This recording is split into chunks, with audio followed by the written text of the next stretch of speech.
श्री मेषम कल्पांत नवरात्र महोत्सव में आप सभी साथियों का स्वागत है। सभी को प्रणाम। ओम। आज नवरात्र का चौथा दिन। वैदिक विज्ञान के अनुसार पदार्थ अपने मूल में वापस आकर फिर से अपनी रचना करता है। यह सृष्टि सीधी रेखा में नहीं चलती, ये चक्रीय है। प्रकृति के द्वारा हर वस्तु का नवीनीकरण हो रहा है। कायाकल्प की एक सतत प्रक्रिया है और नवरात्रि का त्योहार आपके अपने मन को वापस लाने, अपने स्रोत की ओर ले जाने के लिए है। प्रार्थना, मौन, उपवास और ध्यान के माध्यम से साधक अपने सच्चे स्रोत की ओर यात्रा करते हैं। मनुष्य एनर्जी के रूप में सूक्ष्म रूप में इस ब्रह्मांड में निवास करता है और वही मनुष्य फिर भौतिकता में जीवन धारण कर फिर मनुष्य का रूप धारण करता है। बच्चा बनता है, बड़ा होता है और फिर वृद्धावस्था को प्राप्त होकर मृत्यु को प्राप्त हो जाता है और फिर सूक्ष्म एनर्जी में ही विलीन हो जाता है। तो इस प्रकार ये चक्र निरंतर चल रहा है। यह हमारे अस्तित्व के तीनों स्तरों पर राहत देता है: स्थूल शरीर, सूक्ष्म शरीर और कारण शरीर। नवरात्र के व्रत, नवरात्र की ऊर्जा हमारे तीनों शरीरों को ऊर्जावान बना देती है, शक्तिवान बना देती है। हमारे विचार शुद्ध होते चले जाते हैं, हमारी चेतना शुद्ध होती चली जाती है, हमारी आत्मा शुद्ध होती चली जाती है। शरीर से विषाक्त पदार्थ निकल जाते हैं, आत्मा से विषाक्त विचार निकल जाते हैं और कारण शरीर से विचार, जो आपके कर्म हैं, ऐसे कर्म जो विषाक्त कर्म हैं, अकर्म हैं, वो विलीन हो जाते हैं, वो खत्म हो जाते हैं। तो मौन के द्वारा हमारे वचनों में शुद्धता आती है, हमारा मन शांत होता है और ध्यान के द्वारा अपने अस्तित्व की गहराई में डूब कर हमें आत्म साक्षात्कार की प्राप्ति होती है। यह आंतरिक यात्रा हमारे बुरे कर्मों को समाप्त करती है। नवरात्रि प्राणों का उत्सव है, जिसके द्वारा ही महिषासुर अर्थात जड़ता और शुंभ निशुंभ, अहंकार और श्रम और मधु कैटव, राग और द्वेष को नष्ट किया जाता है। वे एक दूसरे से पूर्णता विपरीत हैं, फिर भी एक दूसरे के पूरक हैं। जड़ता, गहरी नकारात्मकता, मनोग्रस्तियां, मनोविकार, रक्त बीज, मन के बीज और बेमतलब का तर्क वितर्क, चंडमुंड निरंतर हमारे अंदर चलता रहता है और उसी को हमारी प्राण ऊर्जा के द्वारा इस नवरात्र में शांत किया जाता है। तो इस प्राण ऊर्जा को शांत करने के लिए सहज होकर श्वासों का एहसास करें और इस श्वासों में अपने अंदर जो ऊर्जा जागृत हो रही है, उस ऊर्जा को महसूस करते हुए इस महामाया को महसूस करें। निरंतर महामाया का एहसास, पूर्ण चेतना से इस महामाया का एहसास करें और इस ऊर्जा में गहराई में डूबते चले जाएं। लगातार इस ऊर्जा में डूबते चले जाएं। जो ऊर्जा जागृत हो रही है, जो एनर्जी जागृत हो रही है, उस ऊर्जा में लगातार डूबते जाना है और जो एहसास हो रहे हैं उन एहसासों को करते जाना है। यह अद्भुत एहसास आपके अंदर अनंत ऊर्जा का प्रवाह जागृत करते हैं। इस ऊर्जा के प्रवाह को महसूस करते जाना है और आगे बढ़ते जाना है। लगातार इस महामाया की ऊर्जा को महसूस करते हुए चतुर्थ देवी कुष्मांडा देवी, नवरात्र पूजन के चौथे दिन हम कुष्मांडा देवी के स्वरूप की ही उपासना करते हैं। इस दिन साधक का मन अनाहत चक्र में स्थित होता है। इस दिन पवित्र और एकाग्र मन से कुष्मांडा देवी के स्वरूप को ध्यान करने में, पूजा उपासना में, कार्य में मन लगाना चाहिए। अनाहत चक्र हृदय चक्र, जहाँ विचारों का स्वरूप है, और कुष्मांडा वो देवी हैं जब सृष्टि का अस्तित्व नहीं था, तब इन्हीं देवी ने ब्रह्मांड की रचना की थी। और यही सृष्टि की आदि स्वरूपा आदि शक्ति हैं और इनका निवास सूर्यमंडल के भीतर के लोकों में कहा जाता है कि ये वहाँ निवास कर सकने की क्षमता केवल इन्हीं में है, क्योंकि सूर्य की ऊर्जा इतनी प्रबल है कि वो प्रत्येक जीव को, प्रत्येक शक्ति को भस्म कर देती है। लेकिन माँ कुष्मांडा की ऊर्जा उस ऊर्जा को बर्दाश्त कर पाती है।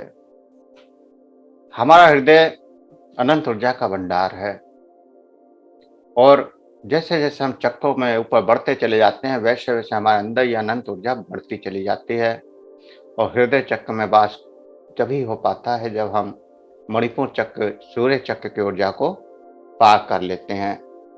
जब तक हमारी मणिपुर चक्र की ऊर्जा जागृत नहीं होती, तब तक हम हृदय चक्र की ओर नहीं बढ़ पाते। तो जब तक सूर्य लोक जागृत नहीं होता, सूर्य के भीतर की ऊर्जा जागृत नहीं होती, तब तक हम कुष्मांडा अर्थात हृदय चक्र तक नहीं पहुंच पाते। हृदय चक्र में अपनी चेतना का वास करने का मतलब है कि हम सूर्यमंडल को पार कर चुके हैं, सूर्यमंडल के लोक में प्रवेश कर चुके हैं, नाभि चक्र में प्रवेश कर चुके हैं, तभी हम हृदय चक्र में प्रवेश कर सकते हैं। तो ऐसे बहुत सारे रहस्य हैं जिनको समझने की जरूरत है और ये केवल अनुभवों के आधार पर आप जान सकते हैं। जैसे जैसे ध्यान की गहराई में आप जाते हैं, तभी ये अनुभव और ये रहस्य खुल पाते हैं। तो इनके शरीर की क्रांति और प्रभाव भी सूर्य के समान ही है, क्योंकि जब साधक नाभि चक्र के सूर्य की शक्ति को जागृत करता है, आपके अंदर उस अनंत सूर्य का प्रकाश जागृत होता है, तो आपके चेहरे पर अनंत ऊर्जा, अनंत प्रकाश जागृत हो जाता है। आपके चेहरे पर चमक पैदा हो जाती है और ऐसी चमक जिससे सभी मोहित हो जाए। तो इस प्रकार ये कुष्मांडा का दीप्यमान स्वरूप और इनके तेज और प्रकाश से दसों दिशाएं प्रकाशित हो रही हैं। ब्रह्मांड की सभी वस्तु प्राणियों में यही तेज और इन्हीं की छाया है। इनकी 8 भुजाएं हैं और अष्टभुजा देवी के नाम से भी ये विख्यात हैं। इनके हाथों में क्रमशः कमंडल, धनुष, बाण, कमल, अमृत कलश और चक्र और गदा है। 8वें हाथ में सभी सिद्धियां और निधियों को देने वाली जपमाला है और इनका वाहन सिंह है। माँ कुष्मांडा की उपासना से भक्तों के समस्त रोग शोक मिट जाते हैं और इनकी भक्ति से आयु, यश, बल और आरोग्य की वृद्धि होती है। माँ कुष्मांडा अतलप सेवा और भक्ति से प्रसन्न होने वाली हैं। अगर आप थोड़ा सा भी इनका ध्यान करते हैं तो ये प्रसन्न हो जाती हैं और यदि मनुष्य सच्चे हृदय से इनका शरणागत बन जाए तो उसे अत्यंत सुगमता से परम पद की प्राप्ति हो सकती है। विधि विधान से माँ के भक्ति मार्ग पर कुछ ही कदम आगे बढ़ने पर भक्त साधक को उनकी कृपा का सूक्ष्म अनुभव होने लगता है। यह दुख सुख संसार उसके लिए अत्यंत सुखद और सुगम बन जाता है। माँ की उपासना मनुष्य को सहज भाव से भव सागर से पार उतारने के लिए सर्वाधिक सुगम और श्रेयकर मार्ग है। सहज अध्यात्म की यात्रा पर सबसे सहज मार्ग माँ कुष्मांडा और माँ कुष्मांडा की उपासना मनुष्य को आदि व्याधियों से सर्वथा मुक्त कर देती है, सुख समृद्धि उन्नति की ओर ले जाने वाली है और आपकी लौकिक और पारलौकिक उन्नति चाहने वालों को उसकी उपासना में सदैव तत्पर रखना चाहिए। तो चतुर्थ दिन कुष्मांडा को कद्दू या पेठे का भोग लगाते हैं।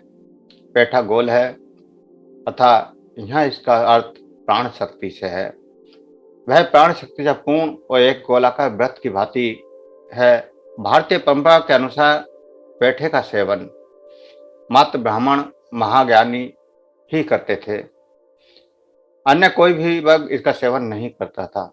पेठा आपकी प्राण शक्ति को, बुद्धिमत्ता को और एनर्जी को बढ़ा देता है। पेठे के गुण के बारे में ऐसा कहा गया है कि यह प्राणों को अपने अंदर सोख लेता है और साथ ही प्राणों का प्रसार भी करता है। ये इस धरती पर सबसे अधिक प्राणवान और ऊर्जावान पदार्थ है और सभी साग सब्जियों में सबसे श्रेष्ठ है। जिस प्रकार पीपल का वृक्ष 24 घंटे ऑक्सीजन देता है, उसी प्रकार पेठे की ऊर्जा को ग्रहण या अवशोषित कर उसका प्रसार करता है। संपूर्ण सृष्टि प्रत्यक्ष या अप्रत्यक्ष, अभिव्यक्त या अनिव्यक्त एक बड़ी गेंद गोलाकार पेठे के समान ही है। इसमें हर प्रकार की विविधताएं पाई जाती हैं, छोटे से बड़े तक। सृष्टि का ऊर्जा का छोटे से बृहद ब्रह्मांडीय गोला संपूर्ण ब्रह्मांड में ऊर्जा का संचार छोटे से बड़े में होता है। ये बड़े से छोटा होता है और छोटे से बड़ा, और ये बीज से बढ़कर फल बनता है और फिर फल से दोबारा बीज हो जाता है। इसी प्रकार ऊर्जा चेतना में सूक्ष्म से सूक्ष्मतम होने की और विशाल से विशालतम होने का विशेष गुण है। इसकी व्याख्या कुष्मांडा करती हैं। देवी माँ कुष्मांडा के नाम से इनको जाना जाता है। इसका अर्थ भी यही है कि देवी माँ हमारे अंदर प्राण शक्ति के रूप में प्रकट हैं और कुछ क्षण के लिए बैठकर अपने आप को एक पेठे के समान अनुभव करें। इसका यहाँ पर ये तात्पर्य है कि अपने आप को उन्नत करें और अपनी प्रज्ञा बुद्धि को सर्वोच्च बुद्धि से देवी माँ का जो रूप है उसमें समा जाए। एक पेठे के समान आप भी अपने जीवन में प्रचुरता, बहुता और पूर्णता अनुभव कर सकते हैं। साथ ही संपूर्ण जगत के हर कण में ऊर्जा और प्राण शक्ति का अनुभव कर सकते हैं। इस सर्वव्यापी जगत प्रत्यक्ष बुद्धिमत्ता का और सृष्टि में अनुभव करना ही कुष्मांडा का स्वरूप है। कुष्मांडा अद्भुत देवी और चेतना का हृदय के स्तर पर पहुंचना पूरी सृष्टि गोल है और सूक्ष्मता से भौतिकता की ओर, भौतिकता से सूक्ष्मता की ओर लगातार ये चक्र चलता रहता है। जैसा मैंने बताया कि ये एनर्जियां, समचेतनाएं सूक्ष्म रूप में इस ब्रह्मांड में विचरण करती हैं और वहीं से फिर भौतिक रूप शरीर धारण करती हैं। हर बार अलग रूप, अलग नाम, और फिर धीरे धीरे वही आगे बढ़ते हुए छोटे से बड़े होते हुए वृद्ध अवस्था को प्राप्त होती हैं और फिर से मृत्यु को प्राप्त होकर चेतना सूक्ष्मता में विलीन हो जाती है और पूरी सृष्टि इसी तरह से चल रही है। आपका मूलाधार चक्र से ऊपर की ओर उत्थान। मूलाधार चक्र पूर्णतः भौतिकता का चक्र है, जन्म का चक्र है, और सुधिष्ठान जवानी का चक्र है, पूर्ण अवस्था का चक्र है, और वहीं मणिपुर चक्र वृद्ध अवस्था का चक्र है, या यूँ कहें कि पूर्णता ऊर्जा का चक्र है। पूर्णता सूर्य चक्र मणिपुर चक्र को कहा जाता है। मणिपुर चक्र आपकी चेतना को उच्च शिखर पर ले जाता है। जब आप चेतना के स्तर को पार करते हुए बचपन, जवानी और वृद्ध अवस्था को पार करते हुए आगे बढ़ते हैं तो आपकी चेतना उच्च शिखर पर पहुंच जाती है और हृदय के स्थान पर पहुंच जाती है।